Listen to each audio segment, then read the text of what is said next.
사사기와 이어지고 있는 이 사무엘상은 한나의 기도로 시작하여 사무엘의 탄생으로 이스라엘이 하나님의 백성으로서 다시 회복되고 점차 왕정시대로 변화하는 그 과도기의 시간을 담아내고 있습니다.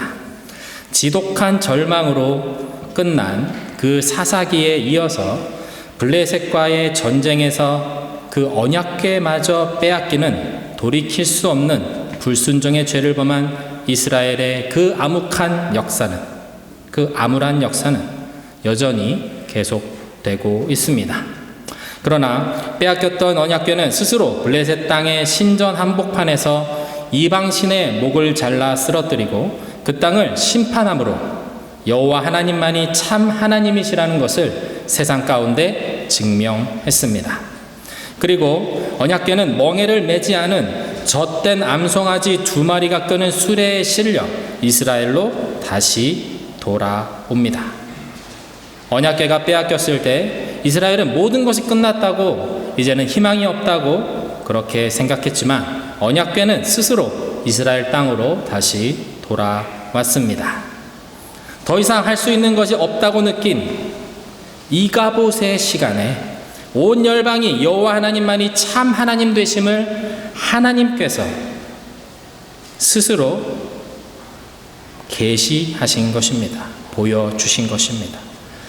여기서 우리는 하나님께서 이 승리의 여정에서 어떤 사람도 사용하지 않으셨다는 점을 주목하여 볼 필요가 있습니다.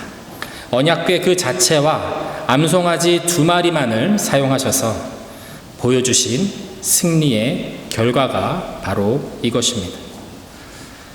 이 승리는 완전한 하나님의 역사라는 것, 그 누구도 부인할 수 없는 온전한 하나님의 역사요 승리였습니다. 이스라엘은 하나님에 대한 오해가 한 가지 있었습니다. 그 오해는 이스라엘 백성들이 가나안의 신들과 같은 방식으로 하나님을 섬기는 것을 가능하게 했습니다. 필요에 따라서 신을 달래는 어떤 방식이 가나안의 방식이었는데 그런 방식으로 하나님 앞에 나아갔다라는 것이죠. 내가 신에게 이것을 해주면 신이 나에게 어떤 것을 해주는 그러한 거래의 방식이었습니다. 그런데 하나님은 이 언약궤의 사건을 통해서 이스라엘에게 그리고 열방의 족속들에게 선명하게 말씀하고 계십니다. 나는 여호와 하나님이다. 나는 가나안의 이방신들과는 다른 하나님이다. 이 언약궤 사건에서 하나님께서는 이스라엘에게 가르쳐 주시고자 하는 중요한 교훈이 있습니다. 그것은 하나님의 하나님 되심에 사람의 도움은 필요가 없다라는 점입니다. 하나님은 하나님 스스로 완전하신 분이라는 것, 우리는 이 부분을 꼭 기억할 필요가 있습니다. 하나님은 우리가 필요해서 우리를 사랑하시는 분이 아니십니다. 하나님으로 인정받으시기 원해서 우리를 창조하시고 우리에게 사랑과 존중을 요구하시는 그런 하나님이 아니십니다. 하나님은 스스로 완전하신 하나님이십니다. 그 하나님이 우리에게 다가오신 것이고 그 하나님이 우리를 사랑하신 것이고 그 하나님이 우리와 함께 언약을 맺어 주신 것입니다. 완전하신 하나님과 언약을 맺은 하나님의 백성들은 특권을 누리게 됩니다. 그것은 하나님의 일하심, 하나님의 성품, 하나님의 영광, 하나님의 승리하심에 참여할 수 있는 그 권리가 생긴다라는 것입니다. 하나님께서 사울을 버리셨습니다. 그리고 다윗을 선택하셨습니다. 하나님의 영이 사무엘이 기름을 붓는 순간부터 다윗에게 임하였고 사울에게서 떠났습니다. 그러나 현실에서는 사울이 이스라엘의 왕이었습니다. 다윗은 여전히 양을 치는 목동이었습니다. 아버지인 이새 역시 형들을 다 제치고 다윗이 기름 부음을 받았다라는 그 사실에 대해서 전혀 알지 못했습니다. 그런 일은 일반적으로 불가능하기 때문에 그렇습니다. 이새는 다윗에게 한 가지 심부름을 시킵니다. 사무엘상 17장 17절에서 18절의 말씀인데요. 제가 읽겠습니다. 그때 이새가 그의 아들 다윗에게 말했습니다. 이 볶은 곡식 한 에바와 빵 10덩이를 내 형들이 있는 진영으로 빨리 가져다 주어라. 이 치즈 10덩이는 그들의 천부장에게 가져다 주고 내 형들이 잘 있는지 물어본 뒤 형들이 잘 있다는 증표를 가지고 오너라. 아버지인 이새는 어린 다윗을 인정하지 않았던 것 같습니다. 그 역시 이스라엘의 여느 아버지들처럼 첫째 아들 엘리압에게 큰 기대를 걸고 있었는지 모릅니다. 큰아들에게 기대를 거는 것, 그것은 지금도 그렇지만 그 당시에는 더욱더 당연한 일이었습니다. 게다가 엘리압의 용모가 다른 사람들에 비해서 탁월하기까지 했으니 그 기대감은 더욱 컸을 것입니다. 마침 블레셋과 이스라엘의 전쟁이 일어났습니다. 전쟁은 한 나라의 위기이기도 하지만 한 사람에게 있어서는 공을 세워서 갑작스레 출세를 할 수 있는 그런 기회가 되기도 합니다. 이새는 엘리압이나 아비나답 또는 삼마 이 셋 중에 한 명이라도 이 전쟁에서 공을 세우고 이 집안을 일으키는 그러한 귀한 사람이 되기를 기대하고 있었을 것입니다. 이에 비해서 다윗은 어리다라는 이유만으로 다 설명되지 않는 아버지의 냉대가 있었습니다. 돌이켜보면 이새는 당시 이스라엘에서 모르는 사람이 없는 그 유명한 사무엘, 그 사무엘이 자신의 집을 방문했을 때 막내인 다윗은 부르지조차 않았습니다. 여러분 좀 이상하지 않으십니까? 아무리 그래도 무려 사무엘이 집에 방문했는데 모든 아들들을 다 배석하여 귀한 손님을 맞이하는 것, 그것은 너무나도 당연한 일입니다. 그런데 이새는 막내인 다윗만 그 자리에 부르지 않았습니다. 오늘 본문에서도 전쟁에 차출되지 않은 다른 아들들이 분명히 집에 있었습니다. 그렇지만 이새는 다윗을 콕 집어서 다윗에게 전쟁터까지 다녀오라 라는 고된 심부름을 시킵니다. 여전히 허드렛 일을 하는 존재이고 아버지에게 인정받지 못하는 다윗처럼 보입니다. 막내라고 번역된 히브리어 카타는 작다, 어리다 라는 의미가 있습니다. 이것은 다윗이 집안에서 그리고 당시 유대 사회에서 어떠한 위치에 있는가를 단편적으로 말해주는 단어라고 할 수 있습니다. 전쟁터인 엘라 골짜기에 도착해서도 카탄 다윗은 무시와 냉대를 받아야만 했습니다.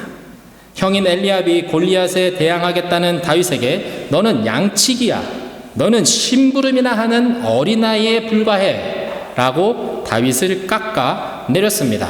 사울왕도 골리앗과 다윗을 비교하면서 그는 전사고 그는 전쟁 경험이 많지만 너는 아직 어리고 너는 경험이 없으니 너는 그의 상대가 될 수가 없다라고 다윗을 말렸습니다. 틀린 말이 아닙니다. 분명 다윗은 어렸습니다. 전쟁 경험도 없었습니다. 그런데 하나님은 다윗을 선택하셨습니다. 왜 다윗이어야만 했을까요? 골리앗을 이기는데 하나님은 왜 다윗을 선택하셔야만 했을까요? 전쟁의 경험이 전무하고 아직 어린 청소년에 불과했던 다윗이었습니다. 집안에서는 아버지의 인정을 받지 못하고 양치는 일이나 심부름과 같은 허드렛 일만 하는 것이 다윗이었습니다. 오늘 우리 사회는 무슨 일을 하는가가 그 사람의 정체성과 아주 중요하게 연결되어 있다는 것을 발견할 수 있습니다. 어떤 일을 하는지에 따라서 그 사람에 대한 평가가 달라진다는 것입니다. 심지어 어느 대학에 다니는지, 어느 회사에 다니는지, 어느 동네에 사는지 그런 것을 따라서 사람에 대한 대우와 평가가 달라지는 것이 세상입니다. 이런 현상은 다만 우리가 살고 있는 현대사회의 특징만은 아닌 것 같습니다. 다윗은 당시 가장 무관심하고 천대받는 일을 하고 있었고 카탄이라 불리면서 그는 그것이 그러한 천대와 그런 무관심이 당연하게 여겨지는 그러한 입장에서 살아가고 있었습니다. 그럼에도 불구하고 오늘 본문을 보면 다윗은 용기를 냅니다. 이스라엘 진영에서 다윗만 골리앗을 대항해서 그 3미터가 되어가는 그 거구를 마주보고 설 수 있는 용기를 가진 유일한 사람이었습니다. 다윗의 이 용기는 감출 수 없는 것이었고 다윗은 자신의 전존재를 걸어서 골리앗 앞에 서기로 합니다. 다윗의 이 용기는 수많은 이스라엘 군대에서 찾아볼 수 없었던 바로 그 용기입니다. 이 용기는 하나님을 믿는 믿음에서부터 나왔습니다. 하나님을 믿는 믿음 말입니다. 믿음이 대체 무엇이길래 다윗을 이렇게 용감한 사람으로 만들어 주었을까요? 하나님의 백성이라 하나님의 군대라 자부하는 이스라엘의 군대에서 이 어린 다윗만큼 하나님을 믿는 사람이 없었다라는 말입니까? 시편은 150편의 시를 모아놓은 책입니다. 그 중에 절반인 75편이 다윗의 시입니다. 우리는 다윗의 이 시들을 통해서 그가 정말 어떤 사람이었는지, 하나님 앞에서 어떻게 살아가는 사람이었는지를 알 수가 있습니다. 수없이 많은 그의 시 중에 시편 11편을 제가 세 번역으로 읽어보도록 하겠습니다. 내가 주님께 피하였거늘 어찌하여 너희는 나에게 이렇게 말하느냐? 너는 새처럼 너의 산에서 피하여라. 악인이 활을 당기고 시위의 화살을 메워서 마음이 바른 사람을 어두운 곳에서 쏘려 하지 않느냐? 기초가 바닥부터 흔들리는 이 마당에 의인들 무엇을 할 수 있겠는가? 주님께서 그의 성전에 계신다. 주님은 그의 하늘 보좌에 앉아 계신다. 주님은 그의 눈으로 사람을 살피시고 눈동자로 꿰뚫어 보신다. 주님은 의인을 가려내시고 의인과 폭력배를 진심으로 묘하신다. 불과 유황을 악인들 위에 비오듯 쏟으시며 태우는 바람을 그들 잔의 몫으로 안겨주신다. 주님은 의로우셔서 정의로운 이를 사랑하는 분이시니 정직한 사람은 그의 얼굴을 뵙게 될 것이다. 시편 11편은 다윗이 현실에 대한 깊은 실망과 좌절 가운데서 오직 소망 대신 하나님을 의지할 것을 노래한 시입니다. 사람들이 너는 새처럼 너의 산에서 피하라 라고 다윗에게 말하고 있습니다. 다윗을 마치 연약한 한 마리의 새로 비유하면서 조롱하듯이 너에게는 소망이 없으니까 이제 다른 곳으로 빨리 도망가라 라고 말하는 것입니다. 이 구절은 십자가에 달리신 예수님을 조롱하며 십자가에서 스스로 내려와 내가 하나님의 아들이라는 것을 증명하라 라고 소리쳤던 사람들을 떠올리게 합니다. 세상의 소리입니다. 합리적이다라고 올바른 판단에서 나온 소리라고 말하는 세상의 소리입니다. 다윗을 걱정해서 다윗을 염려해서 하는 말일 수도 있습니다. 그러나 다윗은 내가 하나님께 이미 피하였다라고 말하고 있습니다. 다윗은 하나님만 의지하는 것이 무엇인지 아는 사람이었습니다. 많은 시편에서 그는 오직 여호와 하나님만이 나의 요새시며 나의 피할 바위이심을 노래했습니다.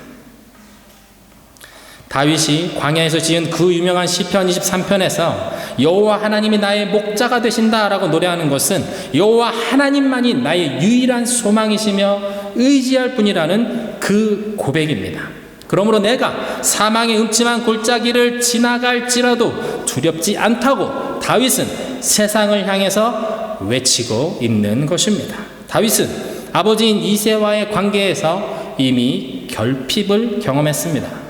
인정받지 못하고 사랑받지 못했습니다. 형들에게도 인정받지 못했습니다. 다윗을 아는 대부분의 사람들에게 그랬을 것입니다. 그러나 다윗은 그 모든 결핍을 동력 삼아 하나님을 향해 나아갔습니다. 한 명의 목자로 양을 치며 외로운 광야 한복판에서 나는 의지할 곳이 없구나, 나는 정말로 혼자구나라는 것을 발견했습니다. 그리고 그는 그것을 여호와 하나님만을 나의 소망으로 삼는 순간으로 삼았습니다.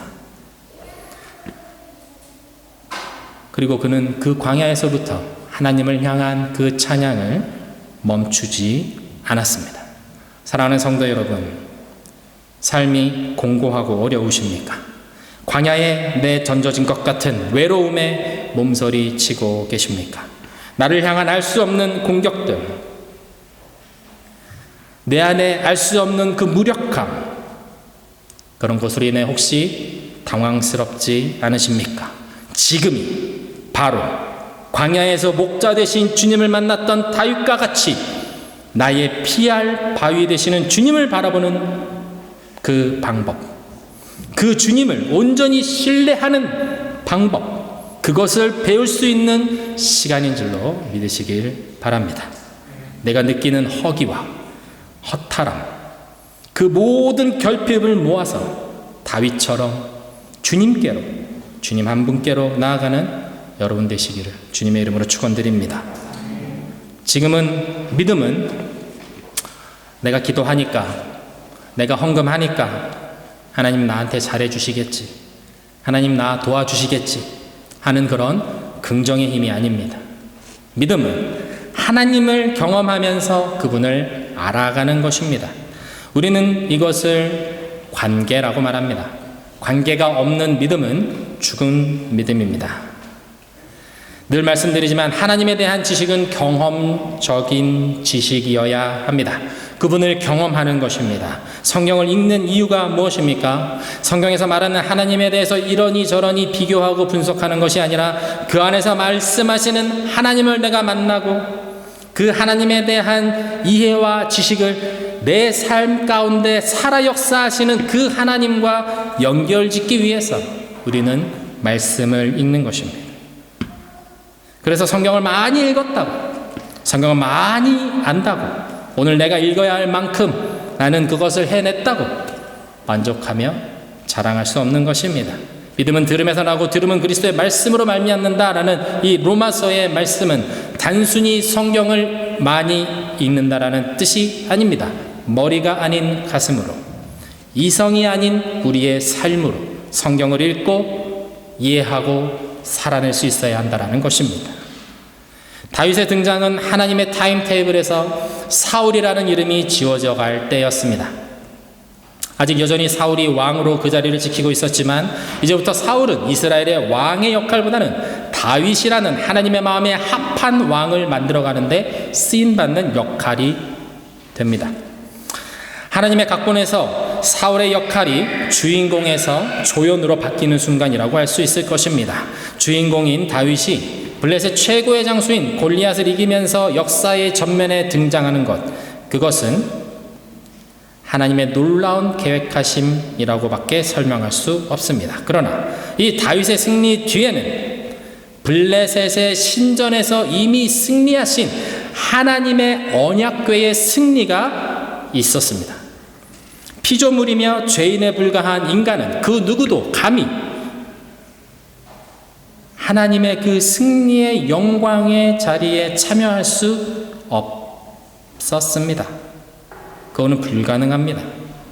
하지만 그 자리에, 그 승리의 영광의 자리에 다윗이라는 믿음의 사람이 하나의 표본이 되어서 그 하나님의 영광의 승리의 자리에 참여하는 그 사건이 바로 골리앗과의 대결이라 할 수 있습니다. 하나님께서는 다윗을 사용하셔서 절대로 이길 수 없는 세상의 싸움을 이기게 하셨습니다. 어린 소년이 골리앗을 돌멩이 하나로 이겼다라는 것은 세상에 수없이 많은 이야기 중에서도 가장 드라마틱한 이야기라는 것이 우리 모두의 생각입니다. 다윗은 자신의 힘으로 골리앗을 이겼다라고 생각하지 않습니다. 그렇게 말하지 않습니다. 다윗은 그런 사람이 아니었습니다. 다윗은 철저하게 만군의 여호와의 이름으로 나아갑니다. 그가 지금까지 그렇게 살아왔었기 때문에, 하나님의 이름으로 살아왔었기 때문에 가능한 것이었습니다. 다윗은 이렇게 외치며 나아갑니다. 본문 45절에서 47절의 말씀입니다. 제가 읽겠습니다. 그러자 다윗이 블레셋 사람에게 말했습니다. 너는 칼과 창과 단창으로 내게 나오지만 나는 만군의 여호와 곧 내가 모욕한 이스라엘 군대의 하나님의 이름으로 내게 나아간다. 오늘 여호와께서 너를 내 손에 넘겨주실 것이고 나는 너를 쳐서 내 목을 벨 것이다. 오늘 내가 이 블레셋 사람의 시체를 공중의 새들과 땅의 짐승들에게 주면 이스라엘의 하나님이 계신 것을 온 세상이 알게 될 것이다. 또한 여호와께서는 칼이나 창으로 구원하지 않으신다는 것을 여기 모인 사람들이 다 알게 될 것이다. 전쟁은 여호와께 속한 것이니 그분이 너희 모두를 우리 손에 넘겨주실 것이다. 이것은 예언입니다. 그리고 이 예언은 그대로 성취됩니다. 하나님에 대해서 잘 알고 있던 다윗은 하나님께서 어떻게 하실지 그의 대적인 골리앗 앞에서 말합니다. 다윗을 깔보며 공중의 새의 먹잇감으로 만들겠다는 골리앗을 향해서 다윗은 하나님께서 이제부터 어떻게 하실 것인지 구체적으로 말하고 있습니다. 그리고 다윗은 자신이 예언한 대로 골리앗을 쳐서 죽이고 그의 목을 뺍니다. 가장 놀라운 것은 다윗이 전쟁은 여호와께 속한 것이라고 고백하고 있다는 점입니다. 전쟁에 대한 경험이 전무한 다윗이 너무나도 담대하게 자신이 곧 죽을 수도 있는 그 전쟁의 상황에서, 누가 봐도 열세인 그 상황에서 완전한 승리를 선포하며 나아가고 있다는 것입니다. 여호와 하나님에 대한 흔들리지 않는 믿음이 그에게 있었다는 것입니다. 목동이었던 다윗은 자신의 삶에서 크고 작은 위기들을 경험합니다. 그것은 사자와 곰이 자신의 양들을 잡아갈 때였습니다. 그때를 회상하며 다윗은 이렇게 말합니다. 오늘 본문 34절에서 37절입니다. 제가 읽겠습니다. 그러나 다윗이 사울에게 말했습니다. 왕의 종인 저는 아버지의 양들을 지켜왔습니다. 사자나 곰이 나타나 양을 훔쳐가면 뒤쫓아가서 때려 쓰러뜨리고 그 입에서 양을 구해냈습니다. 그리고 제게 달려들면 털을 움켜잡고 때려 죽였습니다. 그렇게 사자도 죽이고 곰도 죽였습니다. 저 할례 받지 못한 블레셋 사람도 그 짐승들 가운데 하나처럼 될 것입니다. 살아계신 하나님의 군대를 모욕한 사람을 어찌 그냥 내버려 둘 수 있단 말입니까? 사자의 발톱과 곰의 발톱에서 저를 구해내신 여호와께서 저 블레셋 사람의 손에서도 구해내실 것입니다. 사울이 다윗에게 말했습니다. 가거라. 여호와께서 너와 함께 하시기를 바란다. 다윗은 자신의 삶의 위기의 순간에 자동적으로 자신을 구원하신 하나님을 기억하고 있습니다. 그리고 그 하나님, 자신을 사자와 곰의 발톱에서 구해내신 그 하나님께서 분명히 이번에도 자신을 건져내실 것을 믿었습니다. 삶에서 경험된 하나님, 자신이 경험한 작은 승리의 경험들 속에서 이미 다윗은 의심이라고는 찾아볼 수 없는 견고한 믿음의 사람으로 완성되어 있었던 것입니다. 사랑하는 민혜복음교회 성도 여러분, 삶의 모든 영역에서 우리는 하나님의 부르심 가운데 살고 있다는 것을 기억하시기를 바랍니다.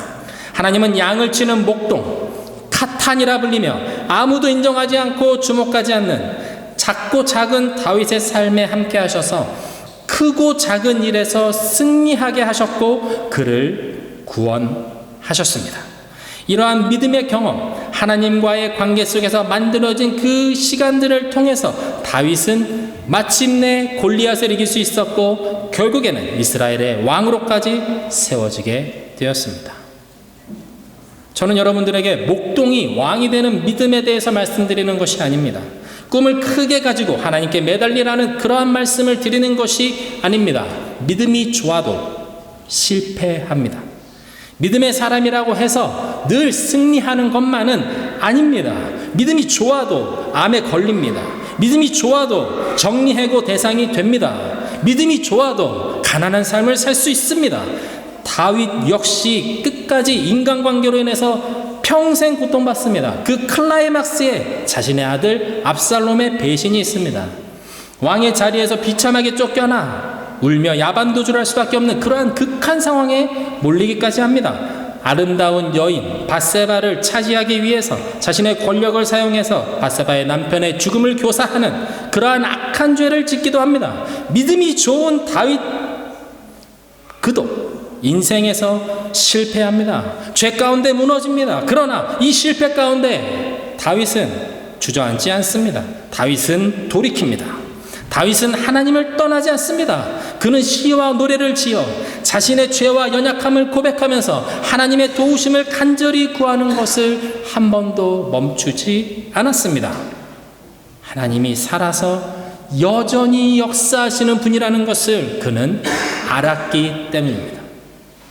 하나님을 만나면, 하나님을 알면 우리의 삶은 변할 수밖에 없습니다. 죄를 짓고 죄 가운데 우리는 여전히 넘어집니다. 그러나 다시 일어나 하나님 앞에 나아갑니다.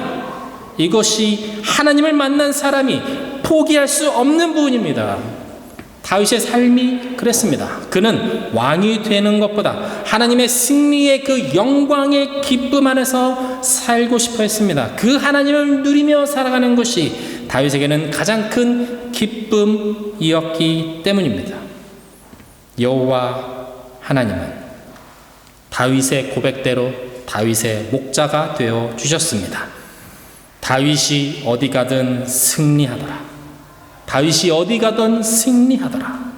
세상에서 승리하기 위해서 내가 하나님을 선택한 것이 아니라 하나님을 온전히 쫓고자 할 때 하나님께서 다윗에게 승리를 허락하셨습니다. 여러분, 이것이 승리의 비결입니다. 이것이 우리가 세상을 살아가는 비결입니다. 이것이 우리의 영광이며 이것이 우리의 특권입니다. 세상을 쫓고 사람을 쫓지 않고 오직 나의 방패 되시며 피난처 되시는 하나님을 쫓는 저와 여러분 모두가 다 되시기를 주님의 이름으로 축원드립니다. 그래서 하나님의 그 승리의 영광, 이미 이루신 그 승리의 영광 가운데 살아가는 저와 여러분 모두가 다 되시기를 주님의 이름으로 축원드립니다. 함께 찬양하며 기도하면 좋겠습니다.